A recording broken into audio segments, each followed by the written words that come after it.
روزی میں برکت کے لیے آج کے دور کا ایک اہم مسئلہ ہے، اور یہ بہت زیادہ آتا بھی ہے، ہمارے سوشل میڈیا کے پیج پہ بھی لوگ پوچھتے رہتے ہیں۔ تو میں عرض کروں آپ سے کہ دیکھیے، کچھ چیزیں ہیں اللہ کے رسول فرماتے ہیں کہ جو شخص یہ چاہتا ہے کہ اس کا رزق تنگ نہ ہو، مال کی فراوانی ہو، رزق کی تنگی نہ ہو، تو اسے چاہیے کہ وہ اپنے رشتہ داروں سے صلہ رحمی کرے، ان کے ساتھ اچھا سلوک کرے۔ یہ دو تین چیزیں ہیں، اس پہ عمل کر کے دیکھیں انشاءاللہ۔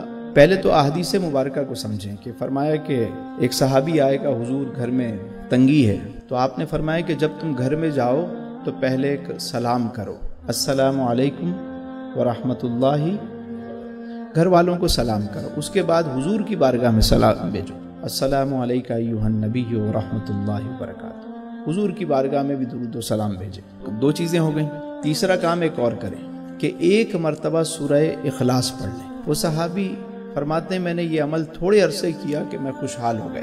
اب بہت سارے لوگ کہتے ہیں کہ ہم جب یہ کام شروع کرتے ہیں تو بھول جاتے ہیں، کیا کریں؟ میں نے کہا اس کا ایک آسان طریقہ ہے کہ کبھی بھول جائیں تو واپس باہر جائیں، پھر کر کے آ جائیں، 2-4 دفعہ کریں، پھر نہیں بھولیں گے آپ کبھی بھول جائیں، انسان ہے بھول جاتا ہے، واپس چلیں باہر، دوبارہ اندر آ جائیں، کریں 3-4 دن کے بعد 3-4 دفعہ جب کریں گے تو خود ہی عادت ہو جائے گی۔ تو پہلی چیز کیا کرنی ہے، گھر میں داخل ہوتے ہوئے سیدھا قدم رکھ کے پہلے سلام کریں، سلام کرنے کے بعد آپ درود پڑھیں، حضور کی بارگاہ میں سلام بھیجیں، اور پھر اس کے بعد سورہ اخلاص۔ ایک تو یہ عمل ہو گیا۔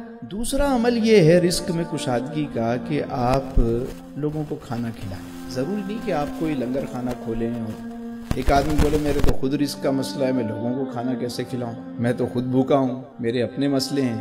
آپ اگر ایک آدمی کو بھی کھانا کھلا سکتے ہیں نا، اللہ کی رضا کی خاطر کھلا دیں۔ روز نہیں کھلا سکتے، ہفتے میں 1 دن، مہینے میں 1 دن کھلا دیں ایک بندے کو، لیکن ہر مہینے کھلائیں۔ آپ ایک کو کھلانا شروع کر دیں، وہ 1 سے 2، 2 سے 4، 4 سے 10 خود ہی ہو جائیں گے۔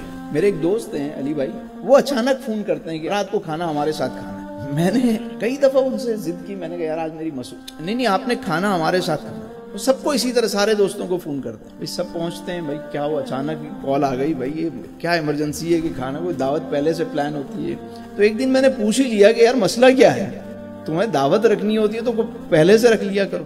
کہنا بھائی میری بیگم نے ایک طریقہ بتایا ہے، جب ہمارے یہاں تنگی ہونے لگتی ہے نا پیسوں ویسوں کی، تو بیگم کے کھانا زیادہ بنا لیتی ہیں، بولتی ہیں دوستوں کو بلا لو، سب کو کھانا کھلائی، دسترخوان کو وسیع کر دیتی ہیں۔ میں نے کہا پھر کہہ رہا ہمارا معاملہ سیٹ ہو جاتا ہے۔ میں نے کہا بھائی بہت خوب نکالا تم نے حل، آپ کر کے دیکھیں کیا کریں، کھانا کھلائیں۔ یہ دوسری بات ہے۔ اب ایک تیسرا طریقہ یہ ہے، وہ ایک صدری نسخہ ہے جو بزرگوں سے چلا آ رہا ہے، یہ کتابوں میں تو نہیں، لیکن آپ اس کو پریکٹیکل کریں گے تو آپ کو یہ بات سمجھ آئے گی کہ یہ 100% صحیح ہے۔ جب بھی اپنی بہن کے گھر جائیں نا تو کچھ نہ کچھ پیسے اس کو دے کر خالی ہاتھ نہ جائیں، کوئی فروٹ لے جائیں، کبھی کوئی سوٹ لے جائیں، کچھ نہیں ہے تو اس کو پیسے اس کے ہاتھ پہ رکھیں، چاہے بڑی ہے چھوٹی ہے کچھ بھی ہے۔ اب کوئی بولے میری تو بہن ہی نہیں ہے، میں کیا کروں؟ تو کوئی فرسٹ کزن ہو، کوئی بھی ہو جس کو بہن سمجھتے ہو، بہن کا آپ اس کے گھر کچھ بھجوا دیا کریں، جائیں تو کچھ دے کر۔ آپ یہ عمل کر کے دیکھیں، آپ کے لیے رزق کے دروازے کھل جائیں گے۔ یہ 2-3 چیزیں انشاءاللہ، اللہ کریم ہے۔